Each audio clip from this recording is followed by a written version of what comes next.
akhirah khairun lilladhina yattaquna afala taqilun. Tazama Mwenyezi Mungu anachokizungumza. Baada ya haya maisha ya kidunia, ambayo maisha ya kidunia si lolote, wala maisha ya dunia si chochote katika ulimwengu huu. Mwanadamu unajifaharisha wewe, unajiona wewe ndiyo wewe, kwamba hakuna mwingine zaidi yako, bali hii unadanganywa na pumzi yako,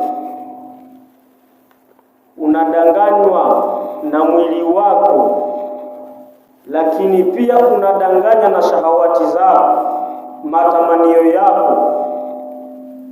Lakini Mwenyezi Mungu Subhanahu wa Ta'ala anayeeleza maisha hayo ya kidunia ni sehemu ya upumbazo, ni sehemu ya michezo,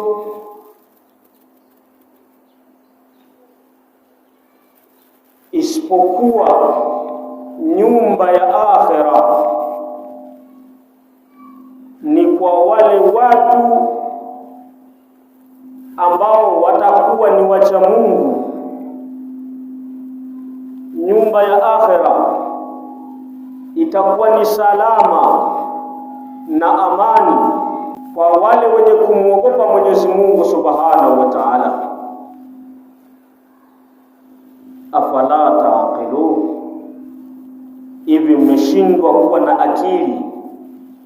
Hamna akili ya nyinyi kuweza kutafakari maisha ya kidunia pia na maisha ya akhera? Mnataka Mwenyezi Mungu Subhanahu wa Ta'ala akufanyie nini, akueleze nini, akufundishe nini kuhusiana na maisha ya kidunia?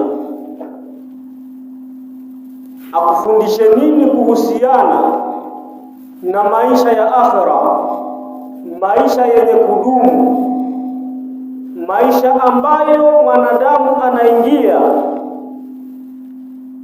Tizama, unapowekwa katika maisha ya barzakh, maisha ya kaburini, ulikuwa unaishi katika nyumba yenye vioo, nyumba yenye feni, nyumba yenye kila aina ya kiyoyozi. Lakini tizama, unaingia katika nyumba ambayo haina dirisha, nyumba ambayo haina mlango, lakini nyumba ambayo haina feni, ambayo nyumba huwezi kujigeuza. Nao ni maisha ya akhera.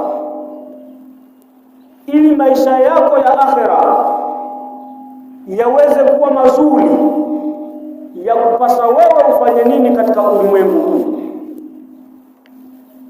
Dunia ni uwanja wa vita, ima ufaulu ima ufeli. Ukifaulu ndiyo matunda yako na majibu yako na mtihani wako ulioufanya duniani.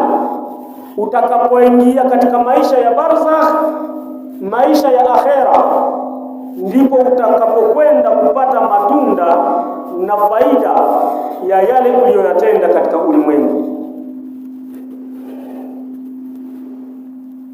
Mwenyezi Mungu Subhanahu wa Ta'ala ameuweka ulimwengu, ameiumba dunia, lakini pia baada yake akaweka viumbe. Viumbe ni mimi na wewe.